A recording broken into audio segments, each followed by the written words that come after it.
Good afternoon, everyone. Welcome to our medical device insider sales Q&A, so to speak. My name is Steve Porcaro. I'd like to welcome you. And with me, as always, is Bari Barry. Rubin. So Vanna White. I'm the Vanna White. that's right.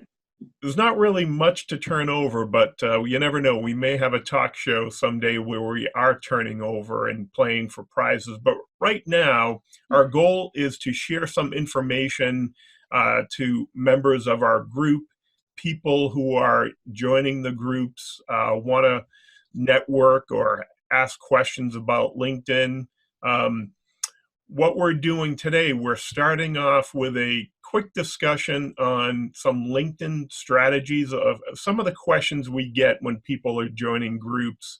And we'll start our conversation. But more importantly, our goal here is to answer some of the questions you may have, or just to brainstorm some ideas if you're new to LinkedIn, if you're looking to grow your business, hire team members, or if you're transitioning in the medical device field. So I just want to start off with a couple of housekeeping tips. One, if we get disconnected for any reason, and it happens sometimes in the winter, just feel free to call back in. We've been lucky, but sometimes we'll get disconnected because of the internet or Zoom, or there's earthquakes going on, there's power outages, solar flares. Just call back in. Also, we are recording this, and we usually post this within 24 hours or so. We'll send the information out to everyone who's registered. You'll also be able to see it online. So if you're driving and you're listening, or you have to jump off, don't worry about it. Also, if you'd like to submit a question, people are submitting questions via email, and you can submit it via email at info@salesplusmvp.com, info@salesplusmvp.com. We're going to take some questions live. This is really a discussion. You can use, if you look at the bottom of your screen, there should be a little toolbar where you'll see a window to raise your hand. There's a Q&A toolbar where you can type a question in. And there's also a toolbar where you can type a chat. If you want to send a message through the chat box or through the Q&A, it's your choice. If you'd like to talk, let us know. Right now, everyone's muted because of the way the webinar system, but we do have the ability to unmute you when we get to the Q&A. And sometimes it's easier if you have a question that you'd like to ask out loud. Barry, did I forget anything when it comes to housekeeping tips? No, I think we're good. You always cover it pretty well. All right, but thank you for watching my back. So a couple quick announcements. Next week on February 11th, we will not be having a call. I'll be going down to Parris Island, South Carolina. My youngest son is graduating from boot camp down there, the Marine Corps boot camp. So I'll be on the road. I guess we could do the call on the road. I just can't vouch for the connection while I'm driving. And Barry's going to be traveling as well. So what we're going to do is take a hiatus, and I'll put that out with the email that next week we'll be taking a break. Also, we do have a class coming up. I incorrectly gave the date last time, but starting March 2nd, it's the first Monday of the month in March, we're going to have the Break into Medical Device sales class for people who are looking for more information on how to transition into medical device sales. This is an 8-week course. It's been expanded. We've added a lot of new information. And then we'll share the link with that later on as we go and share this. Also, you'll see the registration. There's an early bird special. If you want to register early, you can save $50. And again, if you know of anyone that may be looking to break in, this is a good information course for them that we'll be putting on for that. All right, so let's jump right in. And again, I want to welcome everybody. In the meantime, if you have questions, feel free. You can start sending them over live. You can send them over through the email. But one of the things that we wanted to start off with is using LinkedIn to take your business, your career search to that next level. One of the things that we get this question a lot is, hey, I'm new to LinkedIn. I people tell me I have to be here, but am I using it right, or what's the best practice? The good thing is many of the things that we're going to go over, virtually everything is out there either in the LinkedIn help, or you can Google it, and there are videos, there are people out there sharing it, but it's almost overwhelming. And one of the things that, how we got to this point, Barry and I, geez, it could have been at least 10 years ago, maybe 8 years ago, we started doing LinkedIn calls for our members in the group. I'm on LinkedIn, now what, right? I'm new to LinkedIn. How do I use this? And as time has gone on, people said, okay, now I'm here. I want to do some advanced information and do some advanced things with LinkedIn. So what do I do with that? And some of the questions that we get come back to, I set it up, I don't go on it, but I feel like for my business, regardless of what business I'm in, I need to figure out what's going on. So one of the things I wanted to do was take a few minutes and between Barry and I go over some of the key tips, at least from, I don't know if they're advanced, but maybe intermediate strategies that people are, that we notice when people are in the group. So the number one thing that I want to share is LinkedIn is evolving and changing. If you guys have been on LinkedIn for a while, you'll notice that the information about your contact information used to be hidden from people, or it was hard to find. LinkedIn is making it available to almost everybody on LinkedIn if you check off the privacy. So one of the things that's interesting, if we're on LinkedIn and you want to reach out to someone and send a follow-up email, especially your first connections, I suggest and recommend that you go into your contact information and make sure it's accurate. Right on the beginning of your profile, you'll see a little pencil there. You can edit your information, but it will ask you current phone number, best email. Maybe you want to put a mailing address or a website for your business or for yourself. But the interesting thing is you want to keep all that information current, and check it on a regular basis, especially if you're transitioning. Sorry, there was a little hyphen there. The second thing I run into a lot, and Barry and I were talking about this a moment ago, and current photos. One of the things that's interesting, I was giving this presentation to a group of people who were networking in person at a local organization, and somebody said, well, how current of a photo does it have to be? Well, I don't know, the last 2 or 3 years, I would say something, if I saw a picture of you or met you in person, would your picture reflect that on LinkedIn or social media? And the funny thing is, there are people out there that have some photos. It's really hard to tell who that individual is. And again, I don't run into the problem of changing the color of my hair, but maybe it's a little gray in my beard. But some women may put up a picture and say, I like the way I looked at this time, or that was a great professional photo. But sometimes it changes and we don't realize. So if you're networking, please have a relatively current photo so people can at least identify you if they meet you in person. And secondly, put a photo up. There are still people out there that don't have a photo up, and it's really, it raises a red flag if people don't have a photo. They're wondering, are they new or are they hiding something? Unfortunately, we don't run into it much within the groups, but there are some people who are spammers, or they have fake profiles for organizations. So I think when we're networking, we want to connect with people in person. I'm going to cover the next one, and then I'm going to ask Barry to talk about the media and the profile, some of the tips, because she does a good job with that.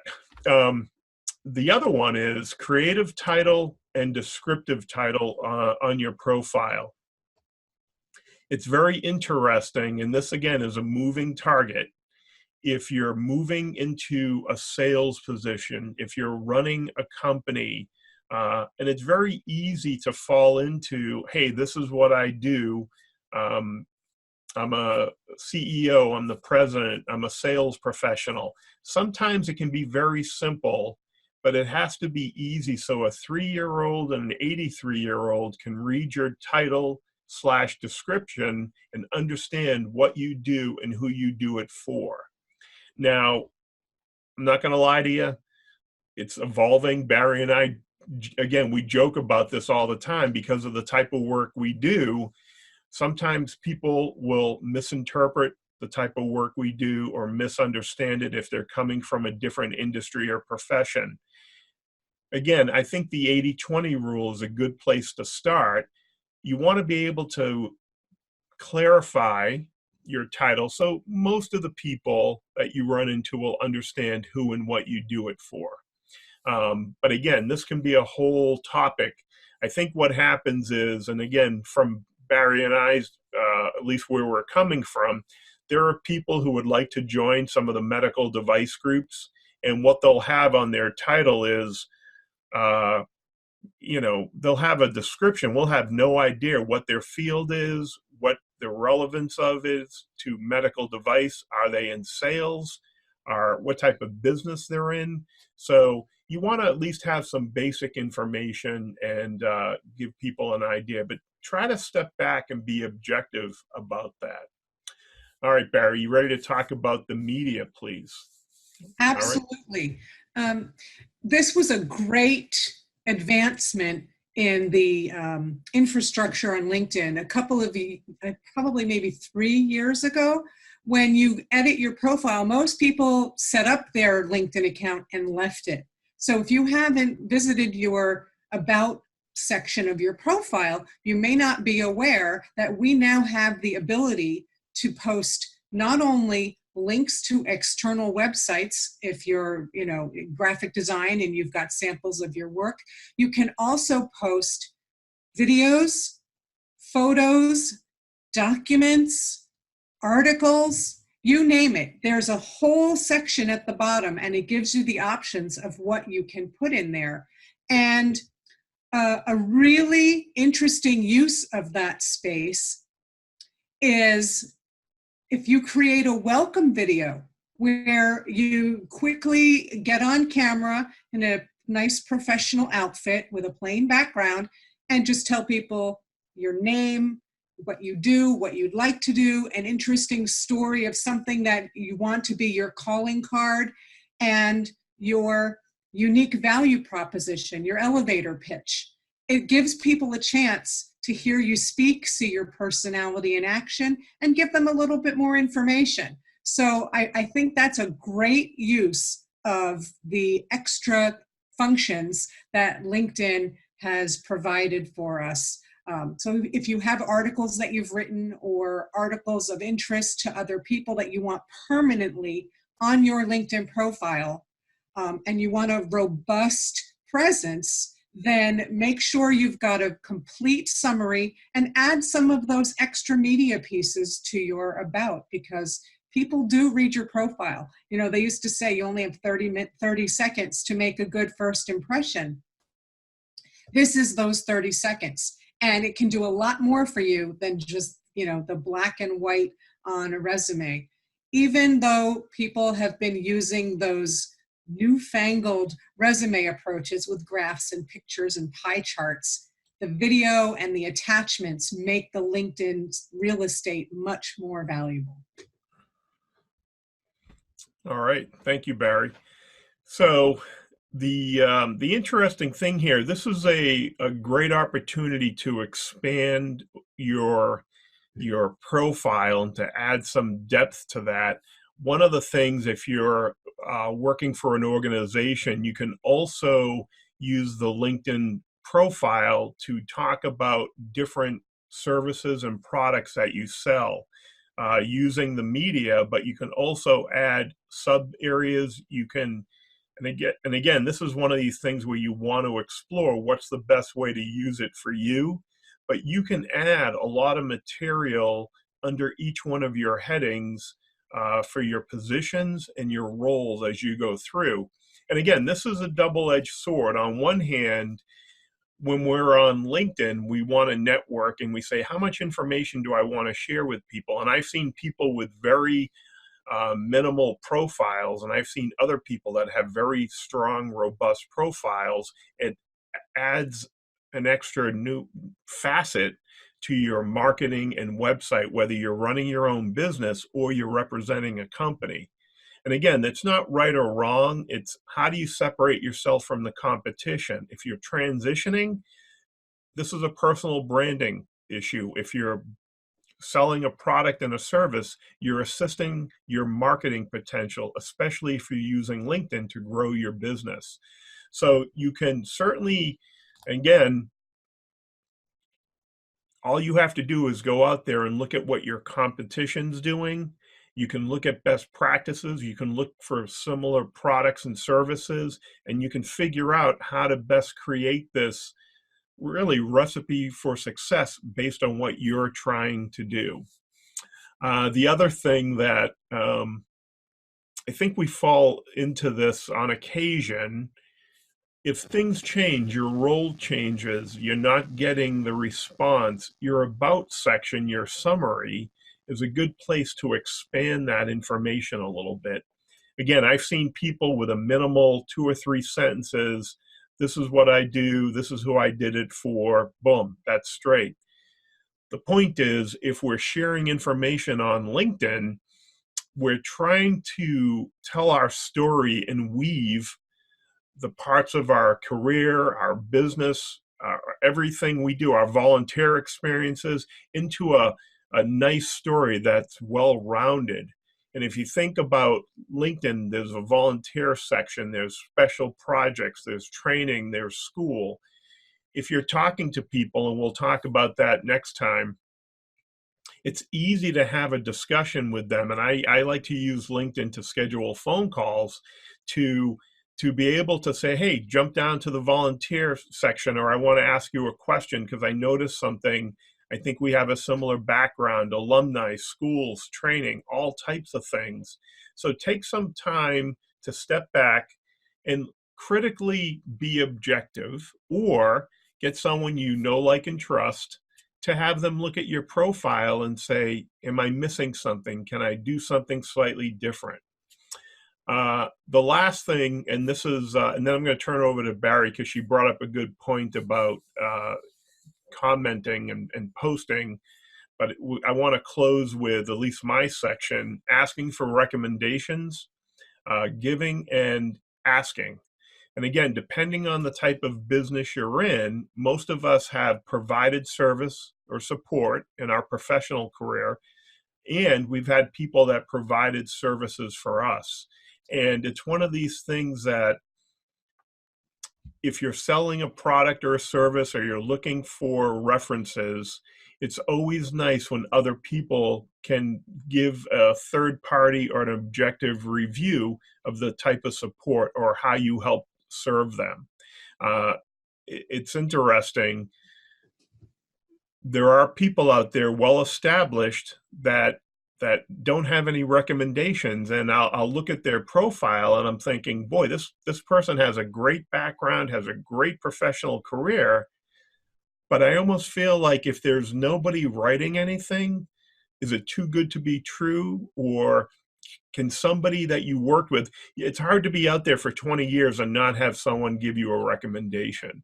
And I know it's an unusual ask, but at the same time, the whole thing here is about we're trying to get our reputation out there.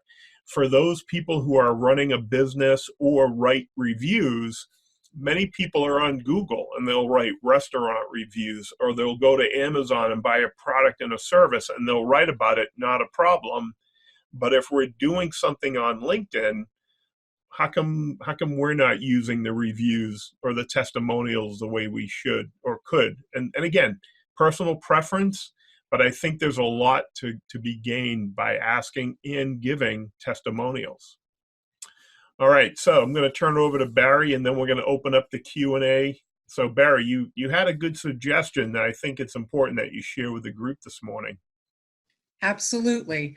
We were talking about engagement on LinkedIn. And one of the things that I noticed when I first started getting active on Facebook, because this is a discussion about social media, is that a lot of my connections were what I call lurkers. They set up an account, they got the basics up there, they threw up a picture of their kids or their dog or whatever, and then they don't really participate. Now, that kind of makes sense on Facebook if you're busy. I could understand that.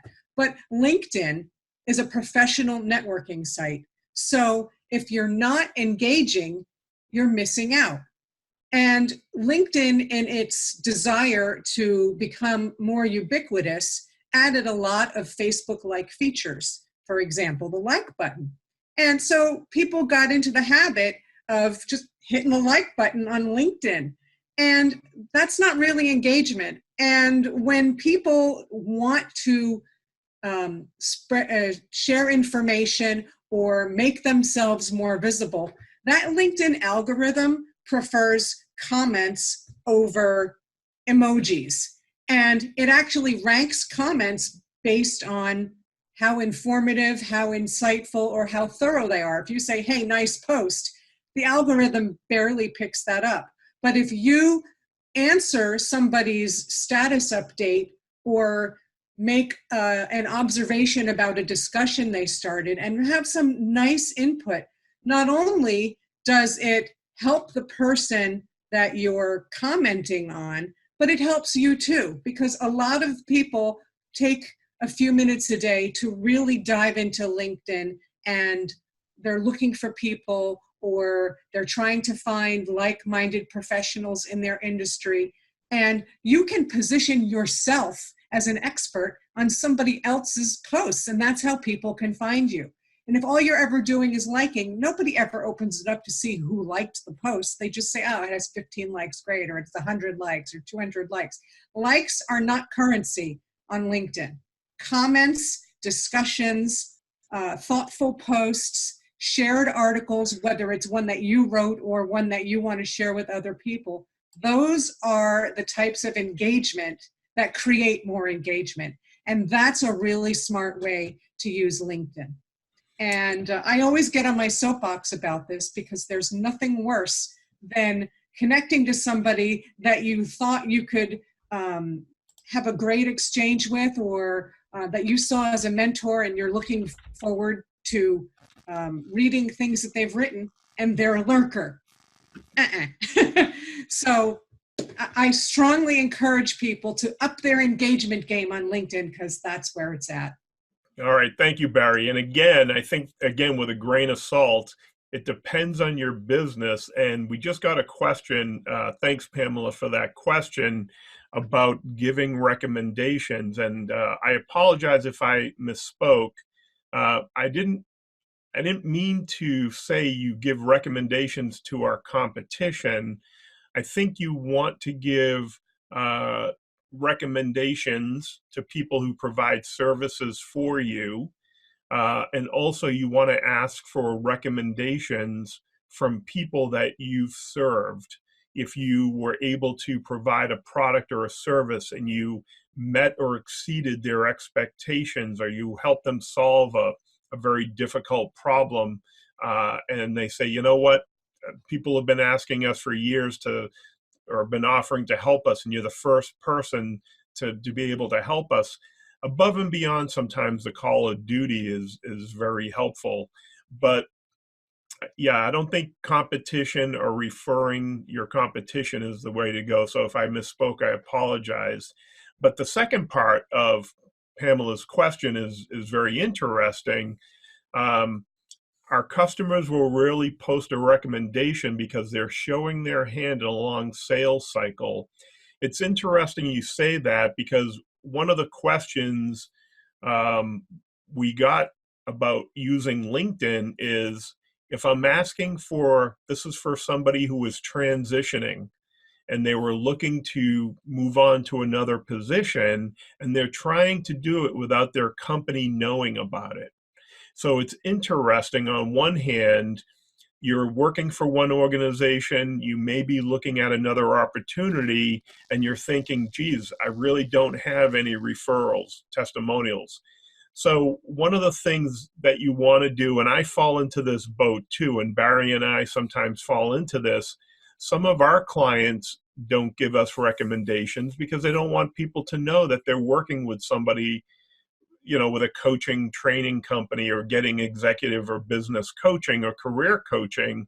So it's hard sometimes when we'll work for people and they'll say, I don't want anyone to know what I'm doing. So that's the double-edged sword on LinkedIn. To Barry's point, if you're out there trying to make yourself visible, depending on what you're trying to do, right? If you're trying to grow your business and you're trying to be seen as a thought leader, and you're trying to position yourself as a consultant or a solution provider, you want to be able to market yourself with case studies, reports, information, and you can do that. So there's a little bit of marketing, and I think that's the point Barry's getting to. In the past, even if you're in a sales role or you're running an organization, our typical marketing methods were the yellow pages,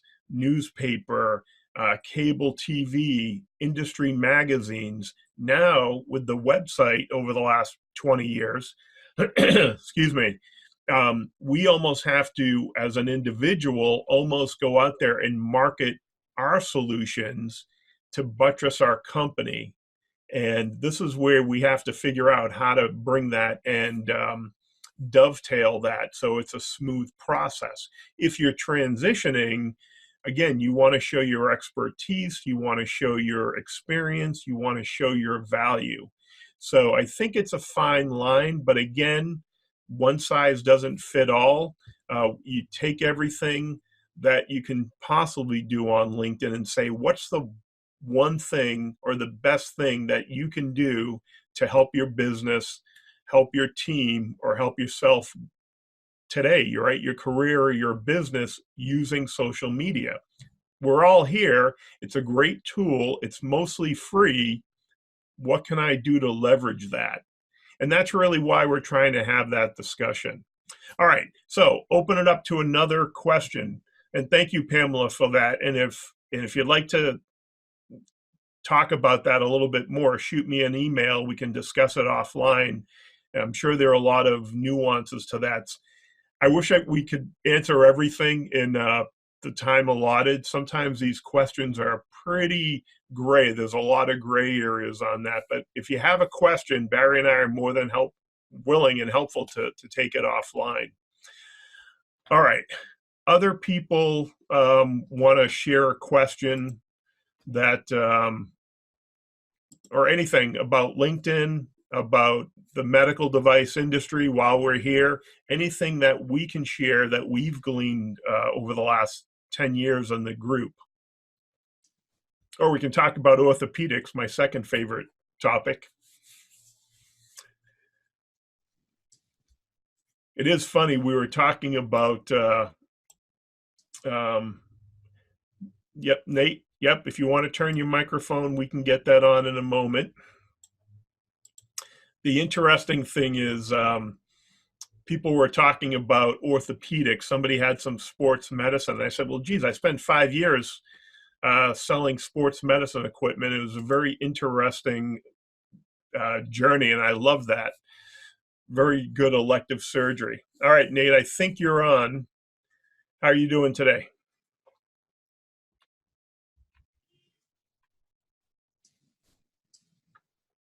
Can you hear me now? We can. Thank you, Nate. Oh, great. Good morning, first and foremost, or good afternoon, I suppose. I'm out here in Central Time. So Excellent. I liked the presentation today on LinkedIn. I've just been listening in the last hour or so. Great advice. I mean, a lot of the job references that I've been getting through, Baxter, Johnson Johnson, Zimmer Biomet, have all been from just reaching out on LinkedIn and exploring people who are in those roles of like the sales managers down to the sales representatives. And it's really helpful when you could use LinkedIn to literally call these people who, if you're trying to break into the medical device industry like I am, or in ortho specifically, the ability to just call, the top ortho rep at Zimmer Biomet or wherever the company is that he or she's performing at, is just a phenomenal opportunity. So anyone else listening and taking notes on what Barry and Steve are talking about, this is some golden stuff right here. This is really good advice, I think. So yeah. All right. Well, thank you, Nate, for confirming that some of the advice we give works. Sometimes it doesn't. But, we have a pretty good success rate. So, all right. So we got another question from Brian. Nate, are you all set with your question for the moment? Yeah. Yeah, all I'm right. all set. I can go ahead. Thank you. Have a good week. I'm going to put you on mute for a moment. You're on mute, Steve. I think you might have. Let me mute myself. Yep. Thank you. So too many mute buttons. All right. So Brian sent over a question. What is a good way to have a better acceptance rate of LinkedIn invitations for people you have no prior connection? And I think, Barry, you want to take that one? Sure. Okay. A lot of people are hesitant to personalize their invites. And if you just click connect, it sends the person a generic, lame, one-sentence message that says, please join my network. They don't know you from Adam. They're going to ignore it.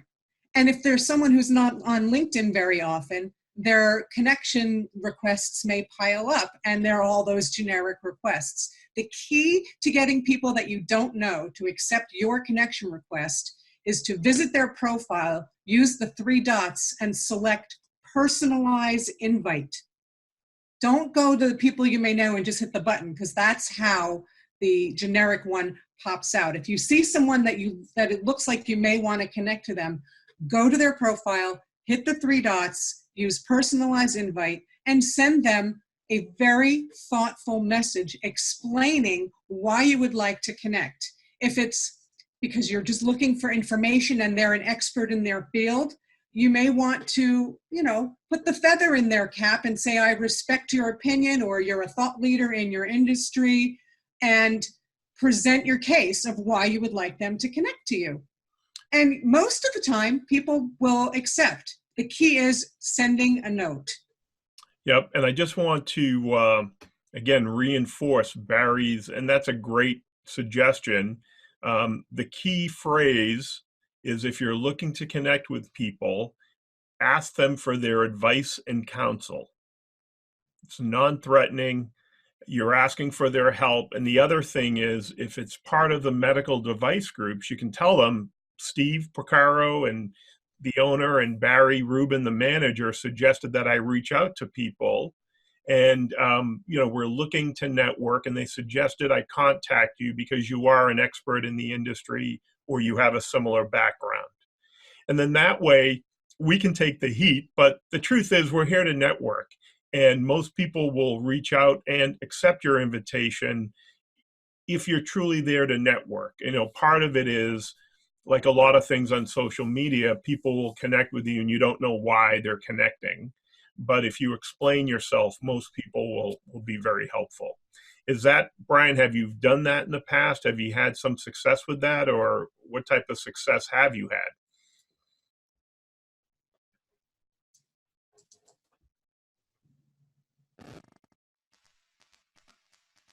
Brian, you're unmuted if you would like to speak.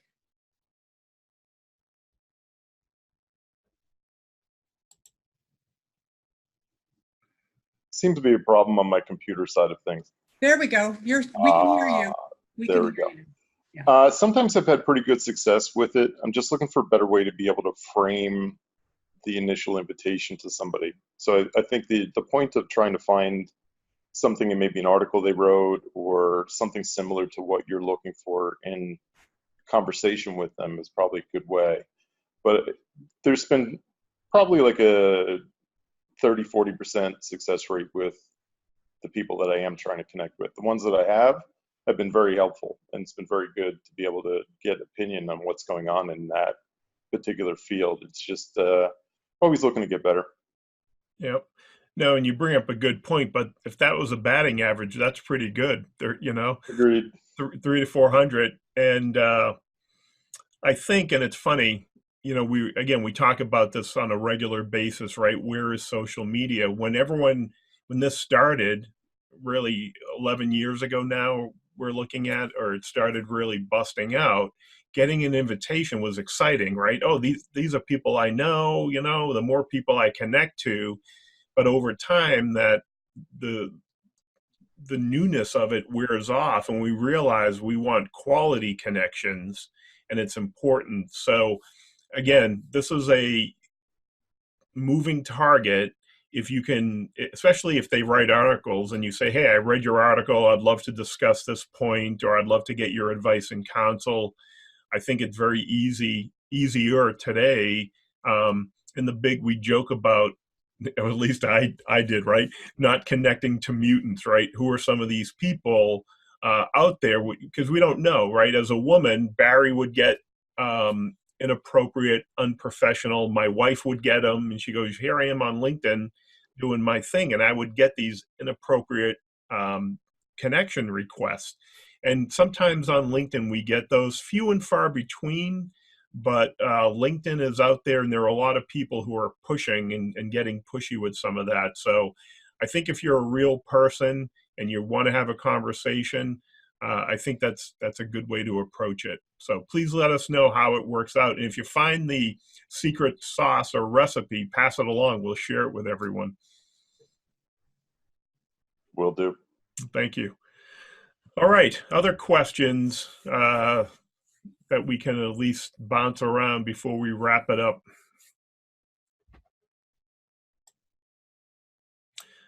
I do want to share one other question that comes up, and this was asked, today's Tuesday, right? So I think I got this question last Thursday. How much information should be on my LinkedIn profile versus, and again, if you're transitioning and people are saying, I have a resume, how close should my resume and my profile be? And again, in the past, many people would get on LinkedIn and they would basically take their resume and just put it on LinkedIn. But going back to the discussion we had earlier, and again, it's not right or wrong. It depends on what you're trying to do. LinkedIn gives you the ability to take your resume and supersize it, right? You basically can add all these things and really dive deep into your volunteer experience, into your work background, and expand it. One of the things that, because of changes in many industries, but especially in medical device, and if you're working with a recruiter or you're working with an organization and you're applying, sometimes they'll say, take your resume and submit a 1-page or maybe 2-page resume. So what happens is people are taking their information and reducing it, constricting it, saying that's what people are asking for. But the reality is, if your resume is your LinkedIn profile and it's minimal, sometimes people, especially if you're looking for people to connect with, if there's not enough substance there, they may move on, or they may not think this is a good person to network. So my suggestion is, take the time and really flush out your LinkedIn profile, add the graphics, add all the information, all the volunteer experience, as much as, not to say humanly possible, but really show people that 360 view of you. And then you're going to take your resume and you're going to take a reduced version of your profile and basically minimize it, right? Because the idea is the resume gets you the job. Excuse me, the resume gets you the interview, not the job. And I think that's where we have some conflict. So I just wanted to answer that question because that had come over last week. Any other questions about LinkedIn or anything else while we're here today? Steve, I just want to add one quick thing. Yes. I think a good way to sort of mentally visualize the difference between your resume and your LinkedIn profile is that your LinkedIn profile is very humanizing and it's the movie. Your resume should be a very compelling trailer. So your resume shows the highlights and it makes you want to see the movie, right? So, but LinkedIn, because we're not limited by space and time, we have the option and the ability to give everybody chapter 1, chapter 2, and chapter 3, and add those extra tools, the media, the articles that you can't attach to a resume. So if you think of your resume as the trailer and your profile as the movie, you'll be fine. Yep. Well, Barry just came back from the movie, but that is a great way to position that. All right. Any other questions? Again, the only other thing from a LinkedIn perspective, there are some new features that they're going to be rolling out in the next few months. There's a couple blogs out there. LinkedIn has their own blog. Whether or not they'll be helpful really depends on where you are with your LinkedIn profile and how you use it for your business or your career. I know we talked about the event feature. It's only a local event now, but my at least understanding is they're going to be rolling that out for virtual events coming out. There's some talk about adding functionality to some of the other features that have been depreciated. So I don't know if it's like Back to the Future. LinkedIn used to have some of these features. They depreciated it because they went to their phone app. And it's funny, actually, last story, I was giving this presentation about LinkedIn, and we were talking about networking there's probably 50 to 60 people in the room. And I said, how many people have LinkedIn on their phone? And probably about 3/4 of them did. And I said, here's a good trick for the day is that you go into LinkedIn, you go into your connections and you go scan and you can see everybody if your Bluetooth is set up. Everybody in the room was connecting with everybody instantly. And this was a private group. This was a women's group that I was doing, this professional women's group, Southeastern Connecticut. And the funny thing is, most of the people in the room weren't connected to each other. So it was great when you find these little hacks and tips that help them to connect. And they're also establishing a LinkedIn group for them. So LinkedIn is a moving target. That's one of the reasons why we're going to come back to this on a regular basis. As we share information or learn about it, we'll share it with you. And if you have any questions about using LinkedIn or networking or growing your business, feel free and we'll share with everything we can to help you. All right. I think we've been on the phone for a while. Any final thoughts before we go, Barry? No, I'm sorry we're not going to be able to meet with you all next week, but we're looking forward to the following week. Thank you. And again, if you have any questions, if we can be of any assistance, please drop us a line. We're certainly available to have a phone call and see if we can share any more information. But in the meantime, I'm packing my bags. I'm going down south to Paris Island to be around some Marines. So I'll be back. Have a great week, everyone. We'll see you then. Bye-bye. Have a great weekend, guys. Adios. Bye-bye.